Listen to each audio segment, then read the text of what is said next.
Hello and welcome to Elite Rounders YouTube channel. Today in How You Punt Money in Poker, we will discuss a little bit pre-flop play.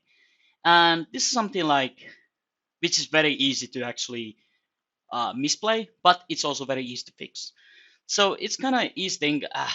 During my career, I've tried to open a lot of hands from early position, like in this case.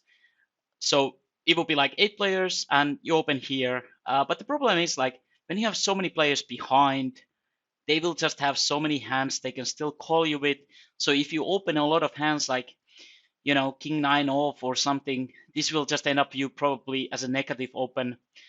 Because first of all, they will have a lot of hands they can three bet, and they will call with hands which are dominating you, king 10, king jack, king queen. It's it's extremely tough to like open way more hands in bad position versus like other players who still have stronger hands than you.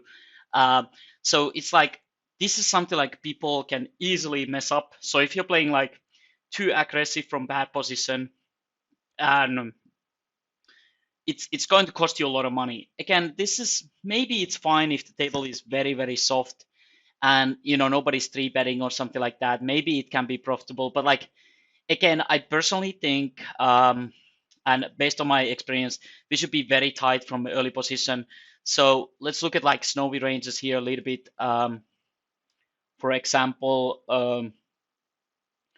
how you should play, and really it should be fairly tight. You should not be like opening these, ace nine off, ace eight off are kind of horrible hands to open, and like suited hands are still going to probably perform better, especially when you will probably get like one or two callers, which is very likely. Cutoff button, big blind will defend very often versus our mean raise, 2.2x raise, with 40 big blinds, for example.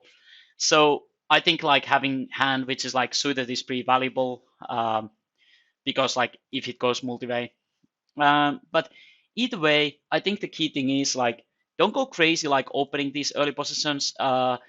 It's not the spot where you make tons of money in poker. It's spot you can make money if you play solid ranges. But if you go overboard, I've tried to open like 25% of the hands, and it's just becoming like I'm losing money because I have so many bad hands.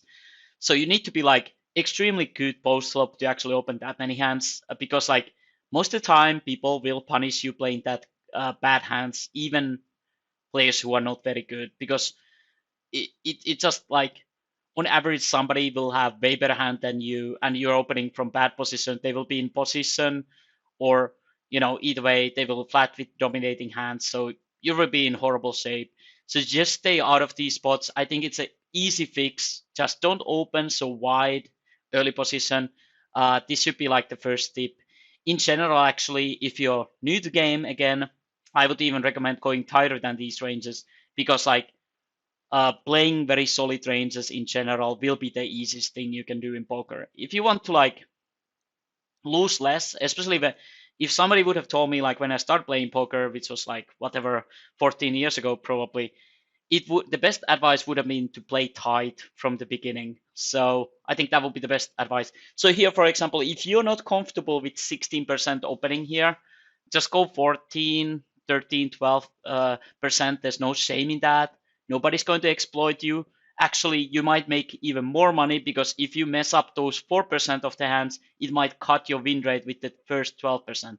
And if the game is very soft and people call anyway, just open bigger and make more value with your value hands. You don't need to even open them much. So again, there's like a lot of exploits you can make based on your table, but these are not really the positions you can really abuse the field, unless it's an in very specific situation, like maybe it's final table, maybe this is a spot where uh, Sunday Mill and everybody else is scared, you're the chip lead. Maybe this is a spot where you can actually open up because nobody will fight back. But in general today, people do understand the ranges quite well. They will three bet you a lot, so it's not something like you can make a lot of money. So be careful with the early position open, and that will save you a lot of money. This is not spot where you make tons of money in poker, or you can't really like stretch the ranges that much. Meaning like opening like 25%. In this case, opening 25%, won't make you more money unless it's, like I said, super, super, super soft game and you're a very skilled player. So avoid spots where you can't really make that much more money by opening a lot of hands. So again, it doesn't really probably affect your win rate very profitably if you open way too many hands in these positions. So be careful about this. Just open a bit tighter. Like we said in this, 16% sounds pretty good. If you're not comfortable with that, play tighter. If you become very comfortable and you see that database you're in your games, you're actually making very good money. Maybe you can go higher, go 19, try 21%. If that's even more profitable, okay, go higher. But most likely it won't be. Um, but I think this is all about testing and seeing how it works in your games. Again, people play different tournaments, and sometimes some advice is bad for these games. So I think it's all about trying your games and see what you feel. If you always get into trouble with King 9 off and you're just punting money, obviously stop doing that. But like otherwise, if you think it's making money and your database shows that, just keep doing. Just keep doing. But yeah, so this was the how you punt money in poker episode 2. But I hope it fixes at least potential one problem in your game, and we can move on to the next